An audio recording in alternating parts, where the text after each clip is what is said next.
มาดีทางตีทูนนางรัตมีบ้านนางกำนวนหาเมืองกีบเนาะขออนุโมทนาสาธุสาธุสาธุนำเนาะแล้วก็มีครอบครัวมีเมดิลำมอนบัวแก้วบ้านปักซอง200,000 กีบมาสู่ตัวออกคนยันยุ่งของมาลายตอนนี้เนาะเด้อไม่ออกผู้ใดลืมสัมภาระ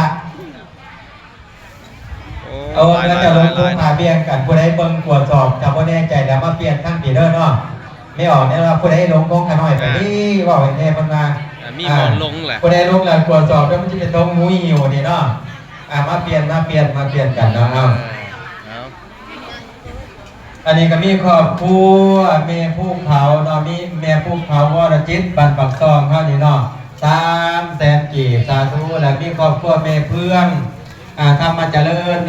100,000 กีบเนาะและมีครอบครัวแม่พุ่มหนูไล่รัศมีบ้านปักซอง100,000 กีบเนาะแล้วก็มีครอบครัวแม่บุญโฮมเทพพระไก่สองคือหน้าใจงามคือมาที่ตี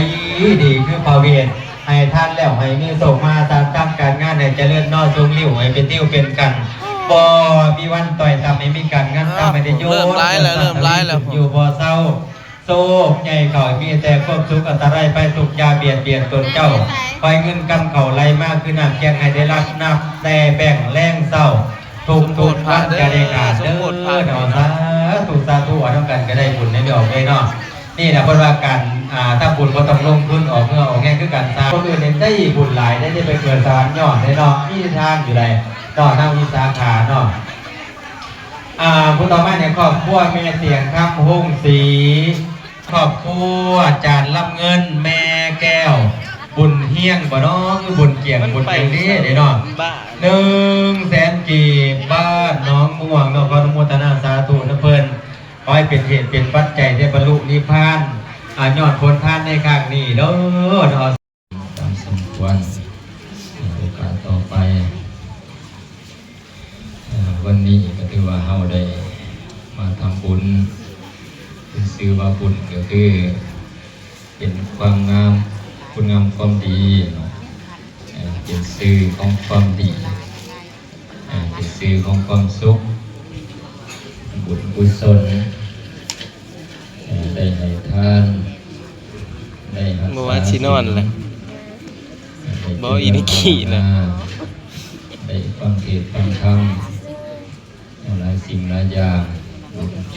ที่เราได้กระทำร่วมกันโดยเฉพาะสิ่งที่เราขาดบ่ได้กระทำหลายที่สุดก็คือการให้ทานด้วยอามิตรด้วยสิ่งของอามิตรสถานให้วัตถุปัจจัยต่างๆตอนหับอาศัยด้วยอามิตรแจกอธิษฐานเพื่อความเป็นสิริมงคลในงานพุทธพิเศษทุกหมู่ทุกองค์เนาะสำหรับรายชื่อเจ้าภาพเนาะต่อไปก็ขอรายชื่อรายนามขออนุญาตประกาศรายชื่อรายนามเจ้าภาพเทียนไส้ที่ได้มาความบุญความกุศลในมื้อนี้ทุกท่านทุกคนตามลำดับต่อไปโดยมันคือลูกแห้งใช่ไหม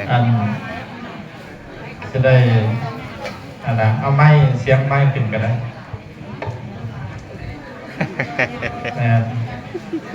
เพราะว่าในเจ้าภาพเจ้าศรัทธาเทียนไฟ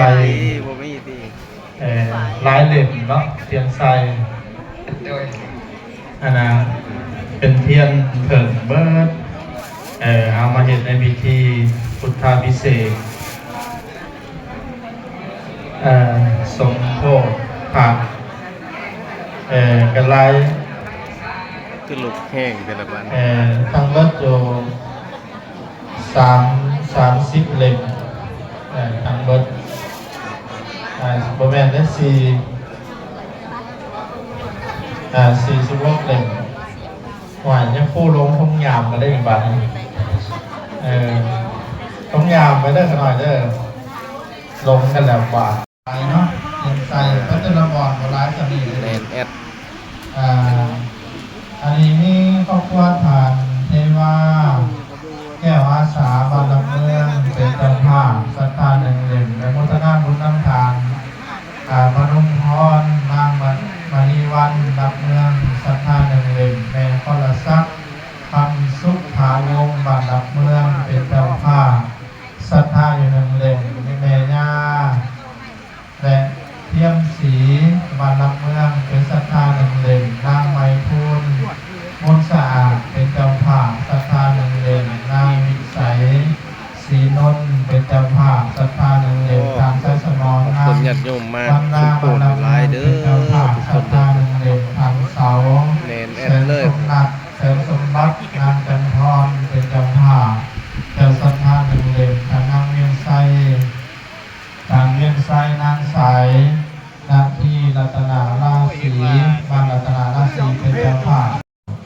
อย่าคิดว่าเจ้าของบ่มีบุญญาบารมีโอ้ยบ่มีคือเพิ่นแล้ว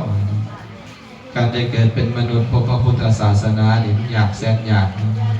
ถ้าบุญบ่ เว ห ลา ยถ้ 3 โมงเช้าเนาะ เที่ยง ยัง พ อี อก นี่เช่นให้กับได้เกิดเป็นมนุษย์ บ้านสุดท้ายบ้าน เนี่ยเนาะนอกฟังมาได้บ้าน อืม เนาะมีหนังสือก็มาอ่านกันเด้อบ่นี่มาอ่าน ไป ช่ ส่ อง ง ให้ไม่ออกฟังหนังสือดอกก็เทื่อซึมตานอนจักหน่อยหนึงเนาะ ยังไปส่งกาแฟ คือเปลี่ยนเลยแป้งยังไม่ตื่นเลยแม่เลยมันเป็นเนี่ยอันเขาบอกแล้วมันมีของเขาอยู่แล้ว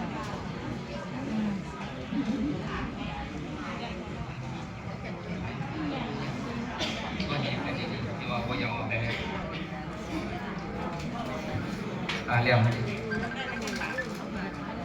เอาขอโสภานาเวบ้านมาลัยทองมโมทนาต่อยอด20,000 กีบแม่คูณพร้อมครอบครัวบ้านมาลัยทอง20 บาทแม่มุ่นพร้อมครอบครัวบ้านมาลัยทอง20 บาทครอบครัวแม่หอมบ้านนักกะลา20,000 กีบครอบครัวแม่เล่บ้านนักกะลา20 บาทครอบครัวแม่ย่อบ้านนักกะลา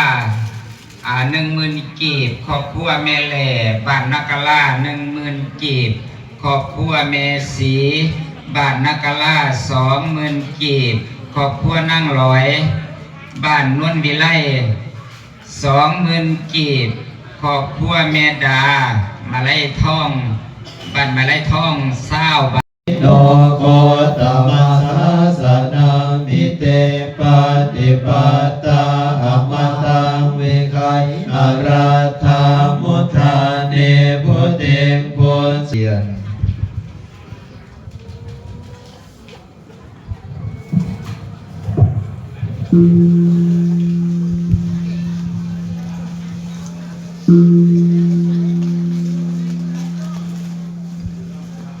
เอปิสังฆา